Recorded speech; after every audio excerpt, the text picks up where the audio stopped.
تو آج کا جو موضوع ہے وہ کیا ہے؟ جناب زینب سلام اللہ علیہ کی زندگی. یہ ہے. تو اس دیکھیں جناب زینب سلام اللہ علیہ نے کس طرح امام حسین کے ساتھ دین کو بچایا ہے. اب یہاں پر کیونکہ ہمارا موضوع ہے جناب زینب، ٹھیک ہے. اچھا، اب جناب زینب علیہ السلام کی دیکھیں زندگی کے بہت سے واقعات ہیں، لہٰذا ہم مختصر ان واقعات میں سے شبہات کو بیان کریں گے، واقعات کو زیادہ بیان نہیں کریں گے. جناب زینب کی جو خدمات ہیں ان کو ہم دوسرے طریقے سے دو جہت سے آج بیان کریں گے. پہلی جہت کیا ہے کہ جناب زینب کی اپنی نانی جناب ختیجہ کے ساتھ کیا شبہات ہے. دیکھیں بہت سی جگہ پہ آپ نے دیکھا ہوگا کہ ایک معصوم سے دوسرے معصوم کے ہم شبہات دیکھتے ہیں. بعض لوگوں نے مصائب میں آپ نے دیکھا ہوگا کہ ایک معصوم کی دوسرے معصوم سے شبہات بیان کی. اسی طرح یہاں پر بھی جناب زینب کی شبہات اپنی نانی جناب ختیجہ سے مختلف کاموں میں. نمبر ایک کیا کام ہے؟ اب دیکھیے نمبر ایک کیا ہے. پہلی شبہات جناب زینب اور جناب ختیجہ کی شبہات. نمبر ایک، جناب ختیجہ حضرت محمد مصطفیٰ صلی اللہ علیہ وسلم کی انیس اور مونس تھی. اسی طرح کہتے ہیں جناب زینب بھی نواس رسول امام حسین علیہ السلام کی غمخوار تھی، ان کے ساتھ ہر جگہ ان کے غم میں شریک تھی، ان کے ساتھ مونس تھی، محبت کرتی تھی اور ان کے ساتھ جگہ جگہ پہ ان کے ساتھ تھی. جس طرح جناب ختیجہ رسول خدا کی ساتھ مونس تھیں، انیس و مونس تھی، اسی طرح کہتے ہیں جناب زینب امام حسین کے ساتھ انیس و مونس تھی، ان کے ساتھ ساتھ تھی. ایک شبہات. دوسری شبہات کیا ہے؟ حضرت ختیجہ مقام نبوت کو تسلی دیتی تھی تو حضرت زینب سلام اللہ بھی مقام امامت کو مقام امامت حسینی کو تسلی دیتی تھی. یہاں بھی دوسری شبہات آ گئی. تیسری شبہات کیا ہے کہ جناب ختیجہ نے اسلام کی اشاعت اور بقا کے لیے اپنے تمام مال کو دے دیا. جناب ختیجہ نے کیا کیا؟ جناب ختیجہ نے اسلام کی اشاعت اسلام کی بقا کے لیے اپنا تمام مال کو دے دیا. کہتے ہیں اسی طرح تو حضرت زینب نے بھی اسلام کی بقا کے لیے اپنا سب کچھ قربان کر دیا، حتیٰ کہ اسلام کی راہ میں چادر، گوشوارے اور اپنی اولاد کو بھی قربان کر دیا.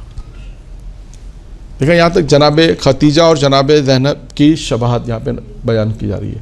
جناب ختیجہ نے کس طرح اس وقت اوائل اسلام میں جب اسلام کو ان چیزوں کی ضرورت تھی کہ کوئی پیغمبر کو تسلی دے، کوئی پیغمبر کا ساتھ دے، کوئی پیغمبر کو اپنا مال دے، تبھی آپ دیکھیں کہ جناب ختیجہ کی شہادت کے بعد پیغمبر اسلام جناب ختیجہ کو بہت یاد کرتے تھے.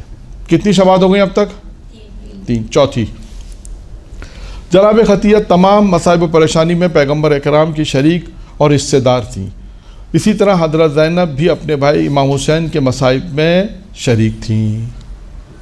اگر ہم دیکھتے ہیں کہ تاریخ میں ہمیں نظر آتا ہے کہ پیغمبر اسلام کے ساتھ جو مصائب پیش آئے تو جناب ختیجہ ان کے ہمیشہ ساتھ تھیں.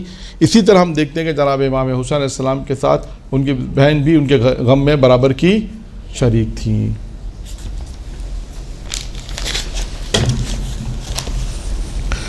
حضرت ختیجہ کو جب یہ پتہ چلا کہ کفار مکہ نے حملہ کر دیا تو حضرت کو زخمی کر دیا. اب دیکھیے جناب ختیجہ کو جب یہ علم ہوا، اس بات کا علم ہوا کہ کفار مکہ نے حملہ کیا اور پیغمبر زخمی ہو گئے ہیں، تو کیا کیا؟ تو بی بی نے حضرت امیر المومنین کو ساتھ دیا اور غار حرا میں آپ کی مدد کے لیے اور آپ کی غمخواری کے لیے پہنچ گئیں.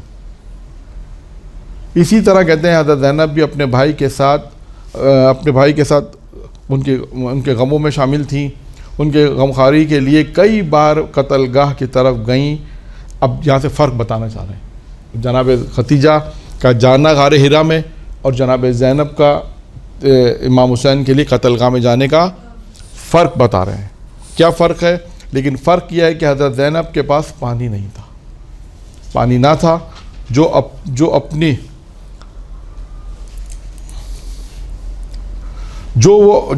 کو دے سکیں، جو ان کو دے سکیں. اس لیے کبھی یعنی کبھی تل زینبیہ پر کھڑی ہو کر اپنے ہاتھ کو اپنے سر پر رکھ کے غم کی حالت میں آواز دیتی تھیں وا غربتا، اور عمر سعد کی طرف دیکھ کر فرماتی تھیں اے عمر سعد تو دیکھ رہا ہے کہ حسین نواس رسول قتل کیا جا رہا ہے اور ہر طرف سے مایوسی ہو جاتی ہے تو مدینے کی طرف منہ کر کے آواز دیتی تھی واہ محمد و علی. کیا آپ نے دیکھا کہ جناب ختیجہ کا پیغمبر اسلام میں غار حرا کے لیے مدد کے لیے جانا اور اسی طرح یعنی پکارنا. جب جناب ختیجہ کو اس بات کا علم ہوا کہ پیغمبر اسلام زخمی ہو گئے ہیں تو انہوں نے کیا کیا, فوراً امیر المومنین کو ساتھ لیا اور غار حرا پہنچ گئی جناب پیغمبر کی مدد کے لیے. اور اسی طرح جناب زینب کے لیے بھی ہے کہ جناب زینب کو جیسے ہی یہ مقتل گاہ میں کئی دفعہ کہتے ہیں مقتل گاہ کی طرف گئیں, اور لیکن فرق اتنا تھا, انہوں نے فرق بیان کر دیا کہ جناب زینب میں اور جناب ختیجہ سلام اللہ علیہ میں.